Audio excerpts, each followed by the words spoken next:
Hello, everyone, and a warm welcome to UK Column. I'm Liz Evans, and I'm delighted to be interviewing Joy Warren from the Fluoride Free Alliance UK to discuss the very important issue of water fluoridation, a serious health and ethical issue.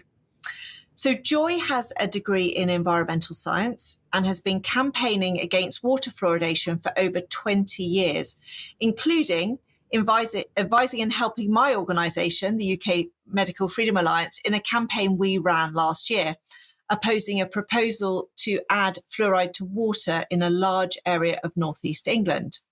So thank you so much for joining us, Joy. I just wonder if we could start with you telling us a little bit about your background and how you became involved in campaigning against water fluoridation.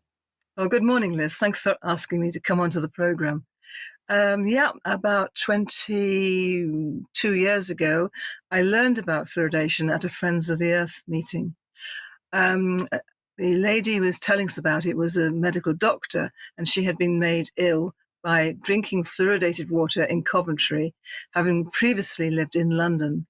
The illness, unknown to her for about 2 years, was hypothyroidism. Clearly, she was not taking her kelp or taking iodide, and she was drinking fluoridated tap water and fluoridated food manufactured in the West Midlands. So I took it away for about a year, and I thought, the government couldn't be doing this to us, surely. But they were. And I found so much information that I really became so convinced that fluoridation of our drinking water was a thoroughly bad thing, not just because it was medically unorthodox, but because it was giving us compulsory medicine. But at the time, the definition of medicine hadn't been kind of worked out through the system, but I now know it is definitely medicine, and therefore it's definitely unethical. And you have a degree in environmental science. Was it covered at all in that? I mean, did that help you in your sort of understanding and alarm as you learned more about fluoride? No, it wasn't covered in the degree course. Not even fluoride going into the rivers following treatment in the sewage works. Although we did look at sewage treatment, which helps a lot for me to understand what's going on. I think possibly the degree course helped me to work things out properly, logically, as opposed to getting emotional about it.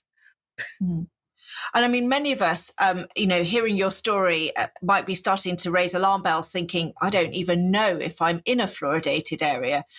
So how much of the UK is affected by having fluoride in their water, and how would someone find out whether their area is affected?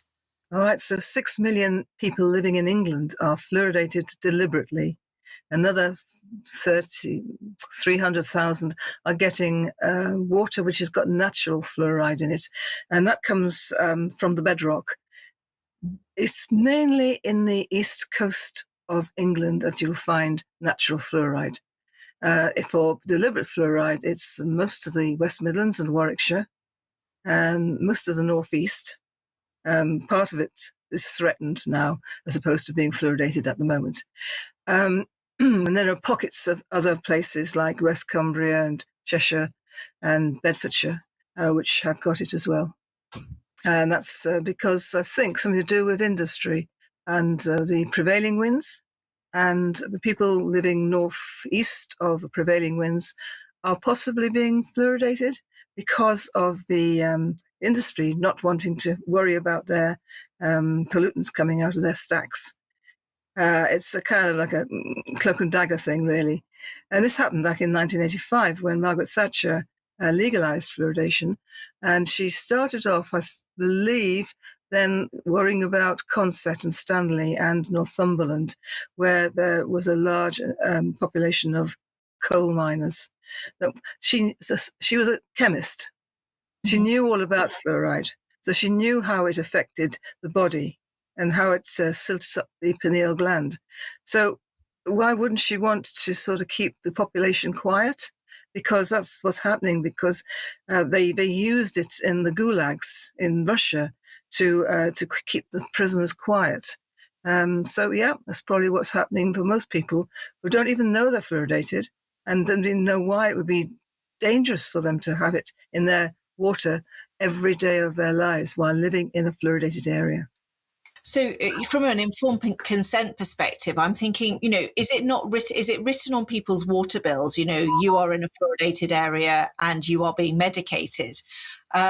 It just feels like this is something that's going on under the radar, and people aren't even being informed so that they know what's in their water. Is that kind of how you found it in the different water regions?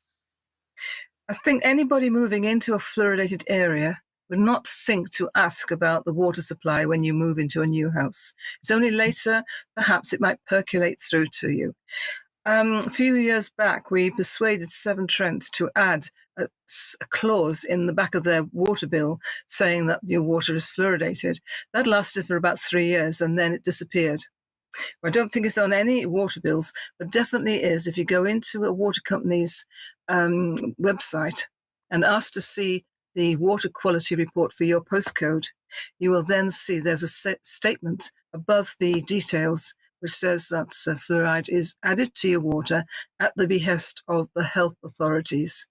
And that's only then you will realize that you are fluoridated. If you then go into the detailed report, you will see that the level of fluoride is slightly higher than natural fluoride in some cases. So you'd have levels of, say, 0.7, 0.8, minimum, average, and maximum. But natural fluoride is constant. So if you were living in, say, outside Bath, you'd find something like 0.2 minimum, 0.2 average, 0.2 maximum. So that's constant. The deliberate fluoride fluctuates throughout the year. So you just don't know. You have to look it up. You just have to know to look it up before you find out, basically.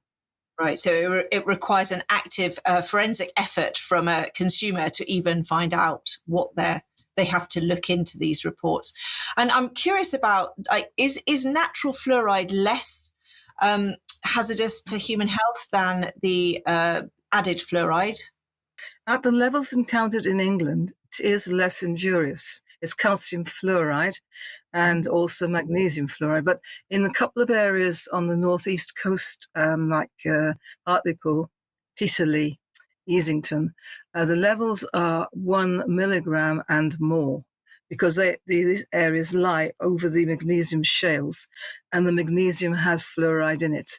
So the natural fluoride, for example, in Hartlepool is 1.9 milligrams of fluoride, but because that's over the 1.5 maximum World Health Organization level, it has to be brought down by diluting it with water from outside the area, which does not have fluoride in it. But they can't bring too much water in from outside because that would deplete the groundwater of the water outside the area. So they bring it down to 1.3. So anybody living in Hartlepool is really very much overexposed, especially the unborn child and the infant being given baby formula made up with fluoridated tap water, or not in this case, with fluoride tap water. Yeah. And presumably it would not be beyond the industry to actually get rid of the natural fluoride in the water. They must have filtration systems or osmosis, reverse osmosis systems that could do that, but they choose not to. They just dilute it down to the sort of the highest threshold they can get away with. That's for sure. Well, I think possibly using reverse osmosis for water treatment works would be completely unrealistic. You just can't do it. That wouldn't work at all. The only way you can bring down the natural fluoride is to bring in non-fluoride water from outside the region. Because if you're in the middle of West Midlands, that would be very difficult if we had natural fluoride in our water, which we don't. We just have artificial fluoride. For example, now let's see, I already use the example of Hartlepool, where they bring in water to bring it down by 0.6. So you now have 1.3. It's really bad news. Why should those people have to put up with that? Because that's health damaging over the decades. And obviously it's going to really harm the unborn child and the infant anyway. It is really difficult. I mean, they just can't filter it out. And when you do water treatment, it goes through aluminium sulfate, which lovely word this is, flocculates off all the nasties and catches all them into sort of white flocks, which float on top of the water as it's flowing through the water treatment works. So the purified water goes out the bottom of the tank and then proceeds through the water treatment process. That's the only way they can do it. But, they can't remove all the natural fluoride. If they could, using that sort of water treatment system, then we would not have any natural fluoride in our drinking water. And we do. So then moving on to the artificially fluoridated water, I understand that contrary to what we're led to believe, it isn't the mineral fluoride that's added to the water. It's some very toxic fluoride compound. I think is it hexafluorosilicic acid? Well done. So can you tell us a bit more about hexafluorosilicic acid and how it ended up, or when did it start being put in our drinking water, and what's the story behind this compound? Let me tell you about the compound first of all. The chemical formula is H2SiF6. That's hydrogen, 2 atoms, silica, 1 atom, fluoride, 6 atoms. Now, it's an hexa because of the 6 atoms in the fluoride is 6 atoms, right? So that's hexa, but it's a misnomer. It's intended to deceive in a way because it should be hydrofluorosilicic acid, which would be a more accurate description. But once you say there's hydrogen in the mix and there's fluoride in the mix, some people might get a bit sort of suspicious because you've then got something which could be hydrofluoric acid, which is a deadly combination, but the silica is getting in the way at the moment, so it's not a problem. But once it gets into the stomach, the hydrofluoric acid does actually worm its way through the stomach wall and then sets up irritation in the stomach lining. Now, could this be the colic which babies experience in a fluoridated area? I have no idea. If we could actually do a comparison, could map colic against fluoridated, non-fluoridated areas, we might find something interesting. But I don't think anybody's going to do that for us. H2SiF6 is an industrial hazardous waste. There's no getting away from it. The industry that produces it should neutralize it and make it less dangerous, perhaps turn it into sodium fluoride and then sequester it somewhere underground, because by this time it'll be crystal. And if they keep it dry, it should be okay. But it costs money to neutralize, but they get a little bit of money from governments like ours to bring it into the country and put it into our drinking water. Now, I can't understand why anybody would want to put a hazardous waste in our drinking water, but it's diluted. It's so heavily diluted, you're told, don't worry, it won't hurt you. And also everything in that acid is below maximum levels, but are allowable. However, that's just the concentration of the contaminants and the chemicals in the acid. They're not looking at the dose. Now, it's the dose per day and the dose per lifetime, which are the dangerous things. Now, the dose per day should not exceed more than 6 milligrams of fluoride per day. But people who drink lots of tap water, which has got fluoride added, and if they drink tea made up with fluoridated tap water, and if they drink more than 6 mugs of tea a day, we're now talking about going over 6 milligrams a day. And I've heard of people drinking 10 mugs of tea a day made with fluoridated tap water, and that's no good for their health going forward. Also, we've got lots of chemicals in the acid, which are in the rock, which is ground down to make phosphate fertilizer. And these contaminants either stay in the phosphate fertilizer or they go into the hazardous waste. And these contaminants are heavy metals such as antimony, arsenic, cadmium, chromium, lead, mercury, nickel, and beneficial selenium, fortunately. This is how we get our selenium, I suspect, in our diet. But it's bad news. And also we've got this hydrofluoric acid, which is in the acid itself, which is free. So it actually can gas off as hydrogen fluoride gas. And that gas, I believe, is what did for the residents of Herculaneum and Pompeii when Vesuvius blew back in the, what is it? I can't remember the date. So we say 2,000 years ago. um, and then you've got the water, which stops the particulates and hot gases going out the chimney at the phosphate fertilizer manufactory. And that water is not pure. It's been hanging around. It's been contaminated. So there are lots of nasty things in there as well.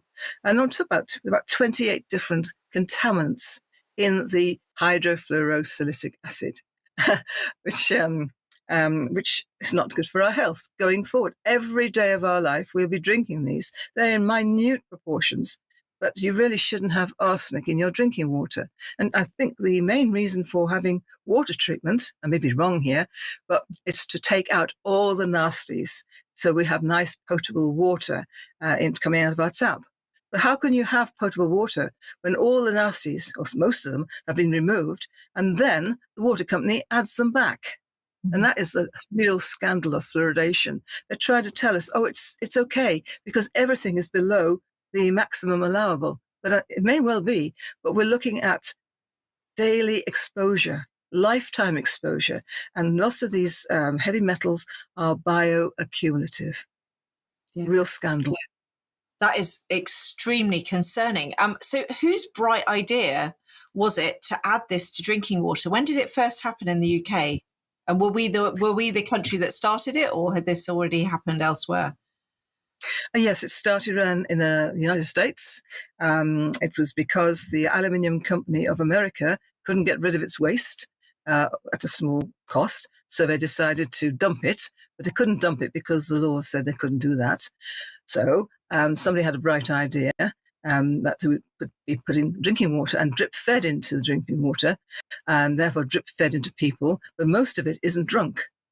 And that's why most of it goes into the sewers. And then it goes into the rivers, the estuaries, and into the sea. And that's where it can't be dumped in the first place. But this time it's being drip fed. It's very dilute.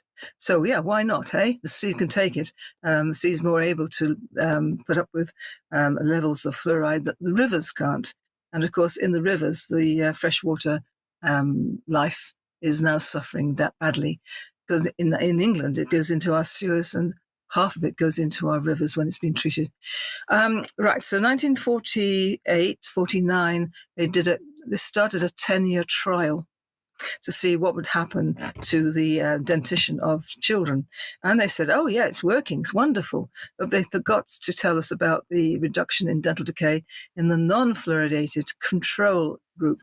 It was very, very, very bad. It was so orchestrated. Then in the UK, the government had a bright idea to send some dentists across to America to find out what was happening.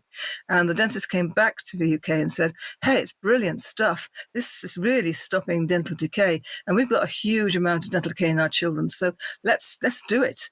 So they started a trial, 4 trials in 1955 in 4 areas of Great Britain. And that was in Scotland, Anglesey in Wales, Watford, and in Andover. The people in Andover chucked it out after about 3 years because the local authority changed hands. And the people who got in power said, we're in power now, we don't want it, so stop putting it in our drinking water. And because they owned the water board at the time, Andover's Borough Council could do that. So that was good. And then in Scotland, the area which was fluoridated chucked it out after about 10 years. Watford had already chucked it out. And the only area which continued to be fluoridated under the trial was Anglesey. And they finished in 1991 because Welsh Water decided they didn't want to do it anymore. Basically that. They just told the government, get lost. And those 4 trials finished then finally in 1991. But in the meantime, Birmingham received a grant of money from America to start fluoridating the West Midlands. And I believe at the time, the dental decay was really bad because they'd brought in very, very soft water from Wales, which didn't have any good minerals in it. And the dental decay had increased. So they had to do something. And they did it without asking anyone's permission. There was no public consultation whatsoever. At 64, and then progressively between 64 and 87, the rest of the fluoridated areas were fluoridated. I don't know the last one to be fluoridated, but as I say, I don't really think it was all about dental decay. It could well have been pressure from heavy industry not wanting to get a bad reputation for polluting areas to the northeast of their manufacturing plants. I mean, I'm thinking about this from an ethical perspective as well, because obviously what this constitutes is a public health measure to add fluoride to drinking water to reduce dental decay. But this is a one-size-fits-all forced mass medication of the UK public. The people in fluoridated areas, there is no, individual risk benefit analysis for this medication. And of course, drinking water is the most basic thing of life. We cannot survive without water. And if you don't have a lot of money, you can't be buying water. So it comes out of your tap. So this is an extremely unethical way to administer a public health measure, I would say. And as you say, you've got significant chronic and cumulative risks because this isn't just a one-off exposure. This is all day, every day, for every day of your life. And fluoride must, if you're having it as a medical intervention, it will have risks as well as benefits. I'm sure they will acknowledge that there are risks as well as benefits. So what is the evidence that water fluoridation will benefit dental health? And then on the flip side, what are the known risks and harms? So, what is this risk-benefit analysis? Right, so the benefit is apparently fluoridated 5-year-olds have 3% less dental decay than non-fluoridated children. Those figures come from 2 very recent research reports, which were paid for by the UK government. So the UK government surely knows the results. 3% means diddly squat, basically. It's perhaps 1 filling per mouth. And it's really a lot of money to spend fluoridating our entire population just to prevent 1 filling, as it were, or... Do they fill baby teeth? They probably do these days. So the benefit is tiny. The researchers said that it was a modest improvement in dental hygiene. The risks are, the ones we are quoting at the moment, because they seem to be so obvious, hypothyroidism, where if a woman has, in the main, has a deficit of iodide and too much fluoride in her body, her thyroid gland is poisoned. And there are almost 50% more people with hypothyroidism in a fluoridated area of England compared to a non-fluoridated area. And the places quoted are Greater Birmingham versus Greater Manchester. Manchester is not fluoridated. It's almost double the amount of hypothyroidism amongst mainly elderly women in those areas in the West Midlands. The other one we believe is, we've seen a lot of research, and there is a review on ResearchGate into this, and that's diabetes 2, because fluoride is an enzyme destroyer, and lots of processes go on in the endocrine system, and the pancreas is clearly likely to be damaged by the bioaccumulation of fluoride in the organs. Then we've got fractured hips. Now, because fluoride is supposed to accumulate in teeth to stop decay, which it doesn't really when you think about it, how can it? Then it goes into the bones, and the bones accumulate it, and that has effect of densifying the bone material, but also stopping the production of collagen, bone collagen. And that causes brittle bones over the decades. So when you're standing at the kitchen sink and you're a lady of about 65, 70, and you have a spontaneous break of your thigh bone, and then you fall to the floor. People used to think it was falling which caused the breakage, but we think now, perhaps in a lot of cases, it's the breakage of the bone before the fall occurs. So that's a really bad thing because, again, recent research report from Scandinavia in 1921, April 21, found that there was 50% more fractured neck of femur in fluoridated women compared to non-fluoridated women. But I have to say here, in this particular part of Scandinavia, it's natural fluoride. So yes, calcium fluoride can be okay, but in this particular case, it really made the bones weak. So the correlation is really strong in this particular case.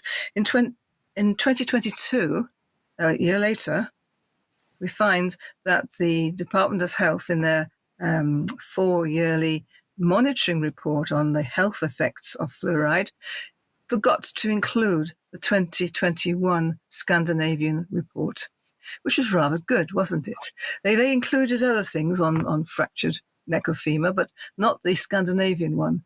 So that really, well, I didn't believe in these reports anyway, but that really put the cherry on the top of the cake, basically, for me. They just don't want to admit that there's any harm in fluoridation. And finally, the most important thing that we're concerned about now is because fluoride in the womb and in the infants causes a significant reduction in IQ. And that's because when the woman is pregnant, she may be drinking fluoridated tap water. She may be drinking lots of tea because she shouldn't be drinking alcohol. Well, she shouldn't really be drinking tea either because that's really bad. And the fetus is overexposed to fluoride, which affects the developing endocrine system. And it also gets into the brain because in the fetus, there is no blood-brain barrier. Now, this causes permanent brain damage. Not that you'd notice.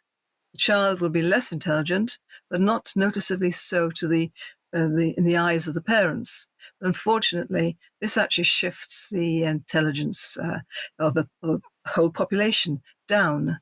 So your geniuses will now be highly intelligent, and your average intelligent children will be not so intelligent, and the not so intelligent will be special needs.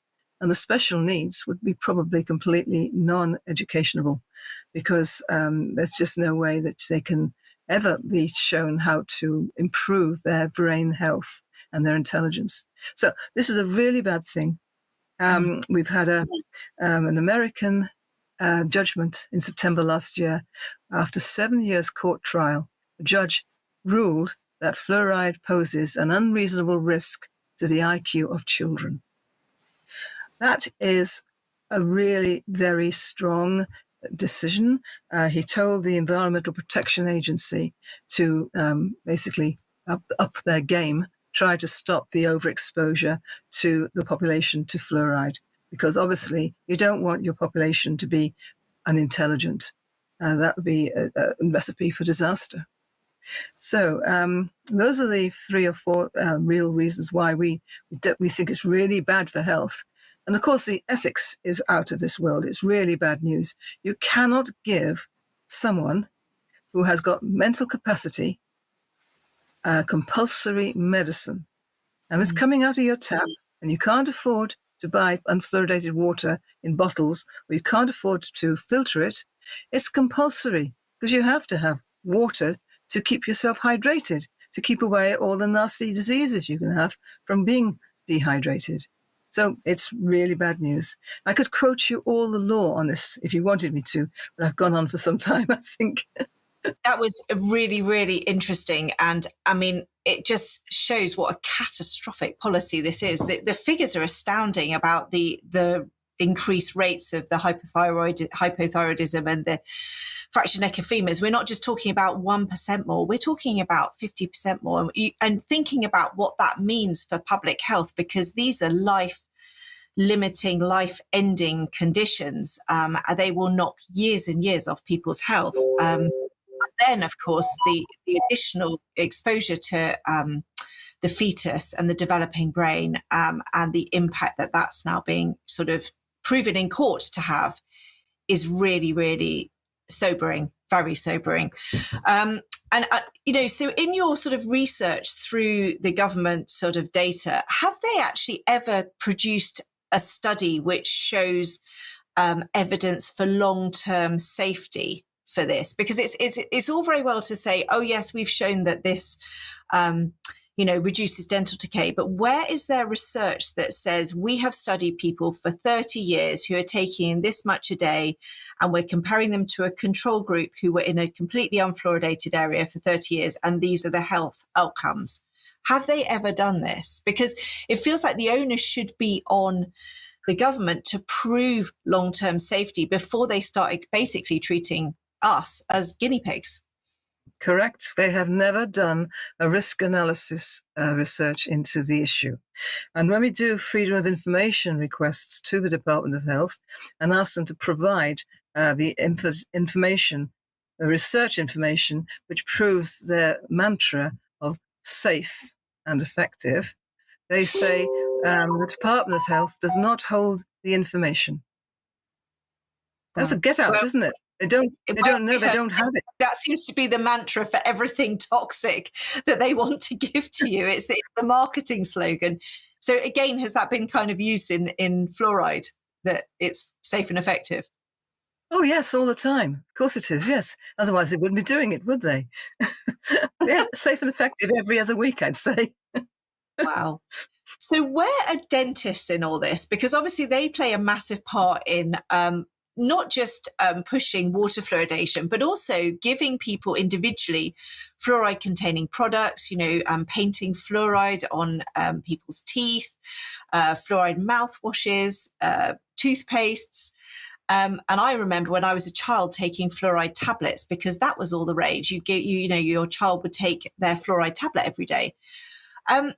What teaching do they get on fluoride toxicity, and how willing are they to engage with your information and your campaigning? Right. So the American Dental Association is completely in favor of fluoridation. I have no idea why. Perhaps they get more patients later on in their lives with damaged teeth from the fluoride. That has transferred across the pond to the British Dental Association. And the British Dental Association are in cahoots with the British Fluoridation Society. The dental schools teach that fluoride is good for dental health, and they haven't changed. I suspect they haven't actually had their textbooks updated for several decades.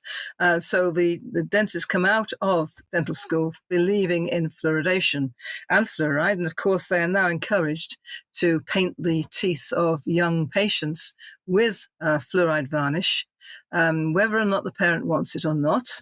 I mean, okay, if the parent turns her back while the dentist gets the brush out, and she sees that the dentist is just about to brush the teeth with fluoride, she can say, no, stop.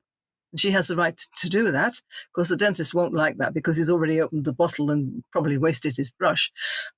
Whatever they use, presumably it is a small brush. The dentists coming out of mainstream dental colleges believe in fluoridation, and the BDA encourages this belief. It's an ideological position, isn't it? Very similar to doctors believing in vaccination. It feels like that fluoridation is the sacred cow of dentistry.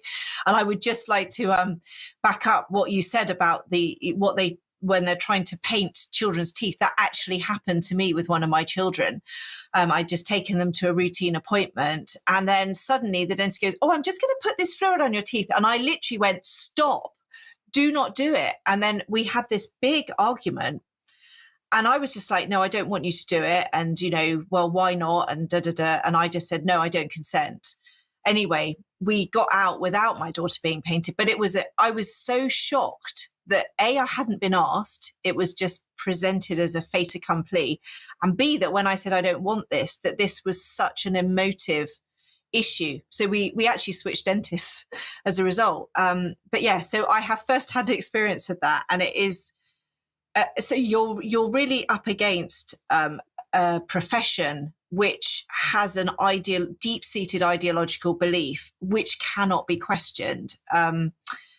What are your tactics in terms of the campaigners in trying to sort of break down this ignorance? We have great difficulty getting through to anybody, as well as in the case of vaccinations. Do not doctors and dentists get paid to use a certain type of treatment. So your emotive dentist was probably thinking, oh, I've just lost 6 or 7 pounds because this woman is being so absolutely stubborn about this. And also, I mean, I don't ever have any vaccinations. I must be losing my doctor an awful lot of money because I get 3 or 4 reminders each year to go and get a vaccination for shingles and flu and COVID and boosters and things like that. I just don't go. But they are so keen because they make money from pushing these particular treatments or prophylactics, if you like. Okay, I have failed. Our organization's failed to engage with the dentists.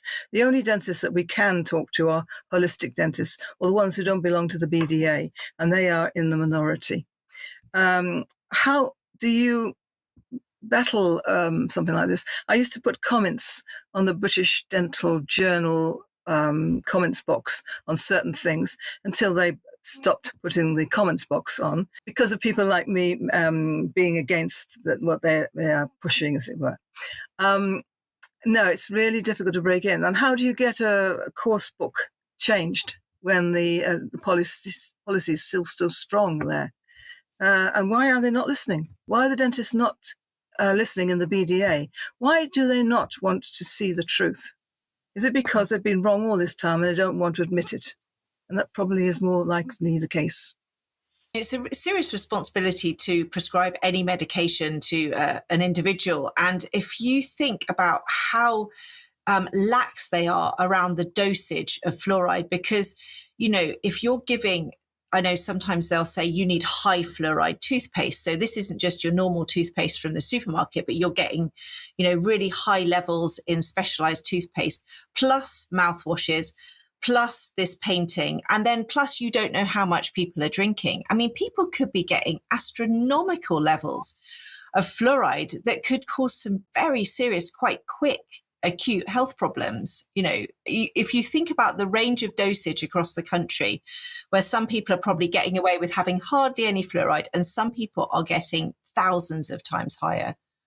We could probably say it's also in their pharmaceutical drugs, because I believe fluoride is a potentiator to get the active substance into the cells. Now, once fluoride gets into your cell, it heads for the mitochondria, where it will interfere with the electron chain transfer mechanism for creating ADP from ATP. So your energy is going to be reducing gradually over the decades. I am amazed how much, for example, in Hartlepool, where they have 1.3 milligrams per litre, they don't even look at reducing pharmaceutical good doses. They don't tell anybody, you know, keep away from A, B, and C because that'll increase your fluoride load. And of course, at 1.3, the fluoride load in Hartlepool is even higher because of everything they're eating or drinking, apart from the brewery, which in Hartlepool, which makes very nice beer. I've been there. We had a tour and we asked the question and they showed us their reverse osmosis filters. And they use natural magnesium fluoride water from the ground. So they don't have any water charges, but they take all the minerals out using these reverse osmosis filters. So the beer is very pure. It's strange to believe that that's happening, and they know about it, of course, in Hartlepool when they're brewing their beer. And the beer in Hartlepool is sold around the country. So there you go. So yeah, the doses are, it's just ridiculous. And also, I realize that it actually is absorbed through the skin when you have a hot bath. And that's going to damage the endocrine system in the skin, because the keratinocytes have got an endocrine function. Another reason why I think older ladies in fluoridated areas come down with hypothyroidism far more easily, because a lot of ladies love having a hot baths and don't realize that they are actually swimming in poison. And that is what it is.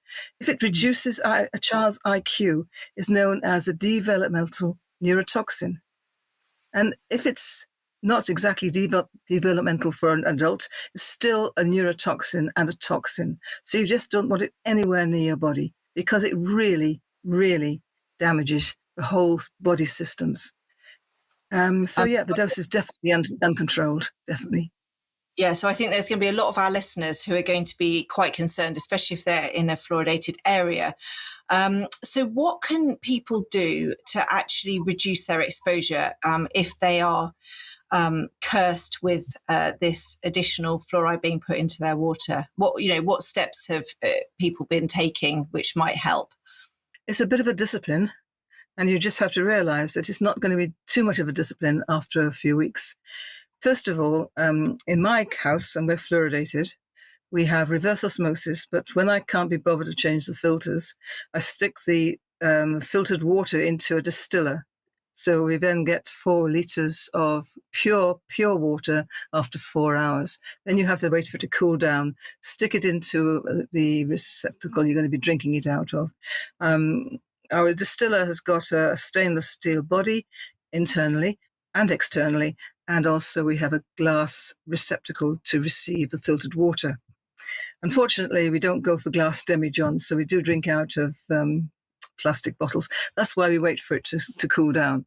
Right, so you can also use water filtered jugs, but they're not very good, and you have to be really careful and make sure that there are accredited laboratory analyses for the filtered water from each product you're looking at on the internet.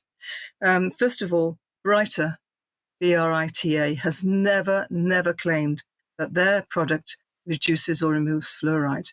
So I find it unconscionable that they have promotions in supermarkets in fluoridated areas, reduced price, because that's so bad, because the filter's taking out the good stuff and leaving behind the bad stuff.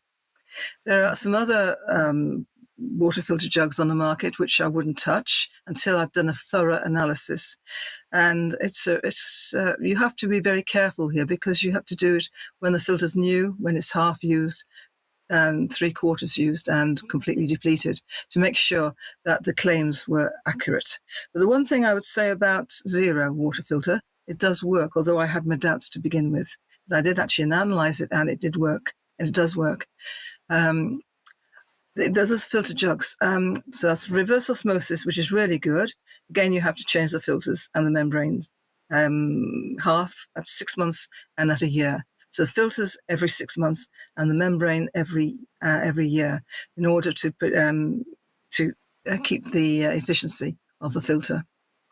Other ones, bone char, highly concentrated, compressed bone char filters do work to remove fluoride, but it's not much good if you're of a religious persuasion, because you wouldn't want to have your water going through bone char. And at the end of the day, you can buy bottled water if you want to. Some bottled waters sold in England and the whole UK, in fact, I wouldn't touch, because they have got fluoride in. But most of the waters produced in the UK are pure. Perhaps about 0.1 milligram fluoride, natural fluoride. So they're okay. I can tell you about the one I wouldn't touch, and that is an Italian-produced one called San Pellegrino, which has got 0.5 milligrams fluoride in it per litre. You can reduce your fluoride intake by avoiding Indian tea or black tea from Kenya and from India, or anything grown in a fluoride-laden soil. And if the name of the tea bush is Camellia sinensis, then it will have fluoride in it, because the leaves are fluoride bioaccumulators, and the older leaves have more fluoride. So even if you go for a top quality tea with young leaves, you're still going to get a certain amount of fluoride in it. And of course, if you're making it with fluoridated tap water, then you're basically overdosing each day of your life. And of course, that will have a nasty effect on your bones the older you get, and on your endocrine system. Try and avoid foods manufactured in a fluoridated area, because they are using fluoridated tap water to make up the ingredients. And of course, if it's the first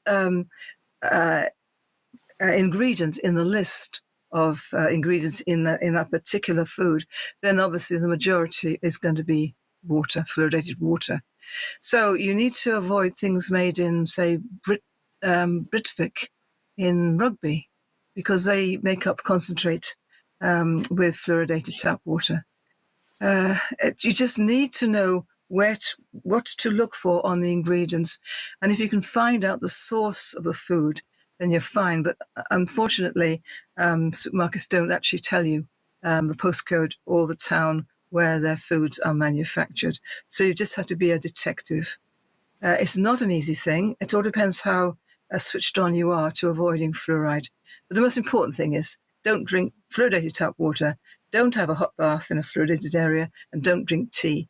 And that will probably reduce your overexposure. And obviously, don't use anything to do with fluoride in your mouth. No fluoridated toothpaste and no fluoridated mouthwash. And also, I can go into that in a moment if you want me to, because we can talk about the NO pathway, which is a very important pathway which is damaged by fluoride. That is absolutely amazing advice. That's really comprehensive, and actually that's super helpful for people. And just because we're coming towards the end of our time, I really want to talk about you've mounted a legal a group challenge in the UK, class action, to challenge this water fluoridation in the UK. So we'd love to hear about that, and how people can join and support that. Thank you very much for asking about that. Yes, we have retained a barrister, and she is working towards attracting thousands of people who want to put their name to the end of a letter before claim, which is to be sent to the government solicitors. And this letter will list all the legal objections and ethical objections to having fluoride added to drinking water.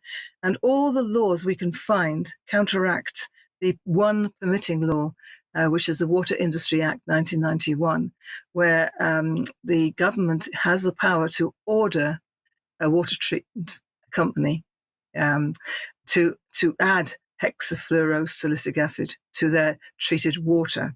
And the water company cannot refuse. Before the instruction is given, the government has to go through a 3-month public consultation of the area to be fluoridated. And these public consultations are absolutely abysmal because there's very little publicity given. The national media, for some reason, doesn't want to know about telling people about their public consultation. And the regional papers are also constrained for whatever reason. I have no idea who's doing the constraining. I've got a slight guess that it might be something to do with government and its establishment. All right, I'll come clean. I think really the government and the establishment are definitely telling national and regional media, do not publicize this particular public consultation. So the public consultations this time round in North East, 1.6 million people are now destined to become fluoridated. And it'll take a few years for this to happen. They have to do contracts. They have to go out to tender to get the equipment to put them in place, and then to do an assessment of how the equipment is working. In the meantime, we're hoping that our letter before claim will be populated with lots and lots of names of our claimants who want to challenge the government. Now, being a claimant on the letter before claim costs nothing, apart from an admin fee to make a contract with the barrister. There's no possibility of any adverse costs because this is not a court case. This is a pre-court case, and our claimants can withdraw from the action after the letter before claim has been answered by the solicitors. If they don't want to go to court and they're concerned about losing their livelihood or their money or their house or anything like that, they don't have to. They don't have to stay with us. But we do need their names on the letter before claim. That's so important. So we're waiting for the requisite number of people to come forward, and then we can send the letter. That's the first part. Now, if we have admission by the government solicitors that it's a medicine, then I think we would win without having to go to court. the chances are that the government's not going to admit that fluoridated water is a medicine. But we do have 3 precedents worldwide and a British standard which admit that fluoridated water is a prophylactic, a preventative, a medicine. And if that's the case, then you can't be drinking water. And if it can't be drinking water, then there are no guidelines. So we basically then go down the pathway of saying A is proven, therefore B is proven, therefore C and D and E is proven. So first of all, we've got to get proof or admission that it is a medicine. And that's our main aim. Brilliant. So you're looking for people who are in a fluoridated area already or who are threatened. So there's 1.6 million who are, we took part in that public consultation because this is the campaign that we ran last year to try to encourage as many people to submit as possible. And I think it was a really well responded to campaign. And I think lots and thousands of people wrote into the public consultation to say no. So you're saying that basically that was just passed anyway. The government didn't take any notice of the multiple objections to that proposal to fluoridate the Northeast, and they are now under the threat that this will now happen over the next few years. So we need those 1.6 million people to sign up to this class action, because presumably the more signatures you get, the more claimants you get on the letter before action, the stronger your case. Is that how it works? Correct, yes. When it came to the jobs not jabs, our barrister got thousands and thousands and thousands of signatures or people from who are employed by the NHS. Well, of course, everybody in the NHS was up in arms. They didn't want to lose their jobs. They didn't want to get the jab. So they all rallied to the call. And they were all accessible via email or via their trade unions, if you like. In our case, all our people that we would like to contact are all scattered over the Northeast, and they didn't get to hear about the public consultation because it wasn't in the paper newspapers. It was in the electronic newspaper, and it appeared on the first day, and that was it. And that was the Monday before they all went on Easter holiday. So everybody was really getting ready. Who was going to have time to read an electronic paper? No, it was really very badly done and almost deliberate, in my view. Also, at the same time as they didn't get to find out, 300 organizations with vested interest in fluoridation or marginal interest were told individually by email by the Department of Health. And of course, they made up the numbers of people who submitted to the consultation who were in favour of fluoridation. So that actually basically changed the whole situation. So basically, the vast majority of people in the Northeast are still completely oblivious as to the fact that any consultation took place, and that now that this policy has been passed, and that their water is going to change within the next few years. And that's why we're going on to podcasts and talking to alternative media to try to get the message through to people in the Northeast that they can still take part in objecting to what's happening. What we'll do is we'll put on the show notes all the links to the relevant websites where people can sign up and find more information out, but ideally get their names down to support this class action, because obviously, it's a tiny fee compared to a lifetime of expensive measures you're going to have to take in those regions to actually just keep your drinking water safe for your consumption. So I think it's well worth the small investment in supporting this case, and the more people we get, the cheaper the cost would be. So we're coming to the end of our time. Is there anything important that we haven't discussed? Yes, thank you very much for asking. In America, because of the court case ruling that fluoride poses an unreasonable risk to the IQ of children, the Surgeon General of Florida, Joseph Ladapo, came out on record in December in a public statement to say that he was going to stop fluoridation of Florida. In May, a bill was passed and signed in to law by Governor DeSantis. And that means that from the 1st of July, nobody in Florida has been fluoridated. That's 23 million people.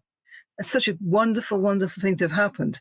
At the same time, in Utah, they've also passed into law an act which prevents fluoridation, and that's another 3.5 million people who have now become released from fluoridation. 60 more communities in the United States, 2 in Canada, 2 in Australia, and 1 hopeful in New Zealand have also been released from fluoridation. So in total, about 28 million people are no longer fluoridated. And that's basically a huge, huge amount of people. And that's just 2 states. Now, the political will in America is to stop fluoridation. So the Secretary of State for Health is pushing pretty hard behind the scenes for other states to legislate against fluoridation. And if that's happening, why is it not happening in the UK? It's because I believe it's an embedded policy of the establishment to fluoridate us. Well, we're going to have to get rid of the embedded policy by giving a little push in that direction. Well, let's just hope that what's happening in America will sound the death knell for fluoridation of water all around the world. So where can people find your material and support your campaigns? So what websites or social media? So my website is ukfffa.org.uk. And we've got the button there to link to the barrister's website, as it were. And the barrister's website is kingfisherjustice.co.uk. You can go straight there if you want to and just register. It's a small admin fee, but there's no other financial costs at all. And you can get the information on the action on my website, or you can actually look at the Kingfisher website as well to find more information. Fantastic. We'll put all of those links up in the show notes. So thank you so much, Joy, for giving us your time and sharing your knowledge and wisdom. And I'm sure our viewers and listeners have learned a huge amount today and will be empowered by this information. And I think it's one of these many areas where we, and particularly our children, face serious threats to our health and well-being from crazy public health policies, which are exposing us to completely unnecessary toxins such as fluoride. So I just wish you so much, good fortune with your legal action, and please do keep us updated as the case proceeds. Thank you very much. Thank you, Liz. Thank you.